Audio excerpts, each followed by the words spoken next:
វីដេអូនេះបង្ហាញពីនីតិវិធីប្រតិបត្តិការលើកដាក់ដោយប្រើស្ទូចលើកក្បាលនិងវិធានការសុវត្ថិភាពចាំបាច់សូមទទួលសាវកឲ្យចប់មុនពេលចាប់ផ្ដើមការងារនិងជួយពិនិត្យមើលកត្តាគ្រោះថ្នាក់មុនដើម្បីបង្ការគ្រោះថ្នាក់និងចូលរួមអនុវត្តទាំងអស់ដើម្បីការងារមានសុវត្ថិភាពវិធានការប្រតិបត្តិរួមនេះគឺជាវិធានការប្រតិបត្តិរួមដែលត្រូវគោរពតាមនៅពេលប្រតិបត្តិការលើកដាក់ដោយស្ទូចលើកក្បាលត្រូវពាក់ឧបករណ៍ការពារសុវត្ថិភាពពេញលេញត្រូវរៀបចំដាក់ឲ្យមានរបៀបមុននិងក្រោយការងារត្រូវទទួលបានការអនុញ្ញាតទើបអាចធ្វើការត្រូវរៀបចំជណ្ដើរនិងកន្លែងធ្វើការឲ្យមានទំនេរត្រូវពាក់សុវត្ថិភាពពេញលេញពេញមួយថ្ងៃចាប់ពី2ម៉ោងឡើងទៅហាមដោះដូរបដូររៀបចំឧបករណ៍និងហាមសុវត្ថិភាពដោយចិត្តឯង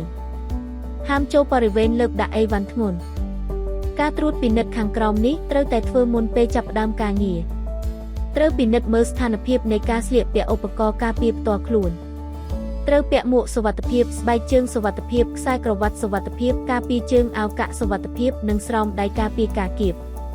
ត្រូវពិនិត្យមើលខ្សែលើកនិងស្ថានភាពរបស់លេង clutch ត្រូវពិនិត្យមើលស្ថានភាពខាងក្រៅនៃ safety block wire rope និងសភាពការដំណើរការរបស់ hook latch ត្រូវពិនិត្យមើលស្ថានភាពនៃជណ្ដើរយន្តរូបករណ៍ការពារការផ្អៀងរបស់ជណ្ដើរបន្ទាប់ពីឈប់រថយន្តដឹកជញ្ជូនសូមពិនិត្យមើលស្ថានភាពម៉ាស៊ីននិងការដំឡើង stopper សូមពន្យល់ពីនីតិវិធីនៃការប្រតិបត្តិការលើកដាក់ដោយស្ទូចលើកក្បាលចាប់ពីពេលនេះទៅនីតិវិធីនៃការលើកដាក់ដោយស្ទូចលើកក្បាលនៅពេលធ្វើការជាមួយរថយន្តដឹកជញ្ជូនរថយន្តដឹកជញ្ជូនត្រូវឈប់នៅទីតាំងកំណត់តាមការណែនាំរបស់អ្នកនាំផ្លូវហើយបិទម៉ាស៊ីនអ្នកធ្វើការត្រូវពិនិត្យមើលថាបានបិទម៉ាស៊ីនរួចរាល់ហើយដំឡើង stopper នៅលើរថយន្តអ្នកធ្វើការត្រូវបញ្ជាស្ទូចដើម្បីដាក់ខ្សែលើកឲ្យចំពីលើផលិតផលអ្នកធ្វើការត្រូវដំឡើងឧបករណ៍លើកដាក់នៅលើផលិតផលក្រោយពីភ្ជាប់យុទ្ធការ Anchor រួចរាល់អ្នកធ្វើការត្រូវផ្លាស់ទីផលិតផលយឺតប្រសិនបើផ្លាស់ទីផលិតផលដោយមិនពិនិត្យទីតាំងនៅពេលកំពុងលើកនោះវាអាចបណ្ដាលឲ្យមានគ្រោះថ្នាក់នៃការបុកគ្នាសូមដាក់ផលិតផលដែលបានផ្លាស់ទីមកលើរថយន្តឲ្យចំទីតាំងដែលបានកំណត់ដោយយឺត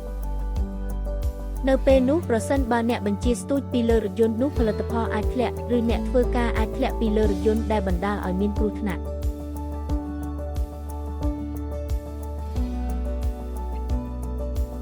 បន្ទាប់ពីចុះផលិតផលរួចអ្នកធ្វើការត្រូវដាក់ជណ្ដើរដែលមានជើងទំ outrigger នៅលើរថយន្តអ្នកធ្វើការត្រូវភ្ជាប់ទំពក់សុវត្ថិភាព safety hook ទៅនឹង safety block ដែលបានដំឡើងនៅលើខ្សែលើករបស់ស្ទូចអ្នកធ្វើការដែលបានពាក់ទំពក់សុវត្ថិភាពរួចត្រូវឡើងជណ្ដើរទៅលើរថយន្តដោយធ្វើការជាគូ2នាក់អ្នកធ្វើការដែលឡើងទៅលើរថយន្តត្រូវដោះឧបករណ៍លើកដាក់ចេញពីកន្លែងដែលជិតជណ្ដើរមុនគេបន្ទាប់ពីដោះយុទ្ធការ Anchor ទាំងអស់រួចរាល់អ្នកធ្វើការត្រូវចុះពីលើរថយន្តវិញដោយដើរថយក្រោយជាគូការចុះជណ្ដើរដោយបែរមុខទៅមុខអាចបណ្ដាលឲ្យមានគ្រោះថ្នាក់នៃការដួល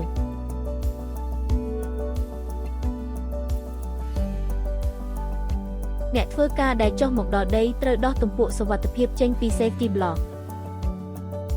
បន្ទាប់ពីការងារទាំងអស់បានបញ្ចប់អ្នកធ្វើការត្រូវផ្លាស់ទីជណ្ដើរទៅកាន់ទីតាំងដែលមានសុវត្ថិភាពអ្នកដឹកជញ្ជូនត្រូវជួសជុលផលិតផលដែលដាក់លើរថយន្តឲ្យជាប់លាប់យ៉ាងហោចណាស់ពីកន្លែងដើម្បីកុំឲ្យរង្គើអ្នកធ្វើការត្រូវដោះ stopper ចេញពីយន្តដឹកជញ្ជូនអ្នកធ្វើការត្រូវផ្ដល់សញ្ញាដើម្បីជូនដំណឹងថាការងារត្រូវបានបញ្ចប់អ្នកនាំផ្លូវត្រូវណែនាំរថយន្តដឹកជញ្ជូនដោយសុវត្ថិភាពដើម្បីឲ្យរថយន្តចេញដំណើរនីតិវិធីនៃការលើកដាក់ដោយស្ទូចលើកក្បាលនៅពេលធ្វើការជាមួយរថយន្តដឹកជញ្ជូនរថយន្តត្រូវឈប់តាមការណែនាំរបស់អ្នកនាំផ្លូវហើយបិទម៉ាស៊ីនបន្ទាប់មកអ្នកធ្វើការត្រូវពិនិត្យមើលថាបានបិទម៉ាស៊ីនរួចរាល់ហើយដំឡើង stopper អ្នកធ្វើការត្រូវដាក់ជណ្ដើរដែលមានជើងទំ outrigger នៅលើរថយន្ត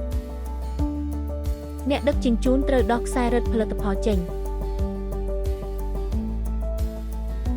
អ្នកធ្វើការត្រូវបញ្ជាស្ទូចដើម្បីដាក់ខ្សែលើកឲ្យចំពីលើផលិតផលដែលដាក់នៅលើរថយន្តអ្នកធ្វើការត្រូវភ្ជាប់ទំពក់សុវត្ថិភាព safety hook ពីដីទៅនឹង safety block នៅលើខ្សែលើករបស់ស្ទូច អ្នកធ្វើការដែលបានភ្ជាប់ទំពក់សុវត្ថិភាពរួចត្រូវឡើងជណ្ដើរទៅលើរថយន្តជាគូ2នាក់អ្នកធ្វើការដែលឡើងទៅលើរថយន្តត្រូវដំឡើងឧបករណ៍លើកដាក់ពីកន្លែងដែលឆ្ងាយពីជណ្ដើរមុនគេនៅពេលធ្វើការលើទីតាំងខ្ពស់ដូចជាលើរថយន្តប្រសិនបើមិនភ្ជាប់ទំពក់សុវត្ថិភាពទេអាចបណ្ដាលឲ្យមានគ្រោះថ្នាក់ធ្លាក់ពីលើបន្ទាប់ពីដំឡើងយុទ្ធការ Anchor ទាំងអស់រួចរាល់អ្នកធ្វើការត្រូវចុះពីលើរថយន្តដោយដើរថយក្រោយជាគូអ្នកធ្វើការដែលចុះមកដល់ដីត្រូវដោះទំពក់សុវត្ថិភាពចេញពី Safety Block អ្នកធ្វើការត្រូវបញ្ជាស្ទូចដើម្បីផ្លាស់ទីផលិតផលយឺតនៅពេលនោះប្រសិនបើអ្នកធ្វើការបញ្ជាស្ទូចនៅចន្លោះផលិតផលនោះអាចបណ្ដាលឲ្យមានគ្រោះថ្នាក់នៃការគៀប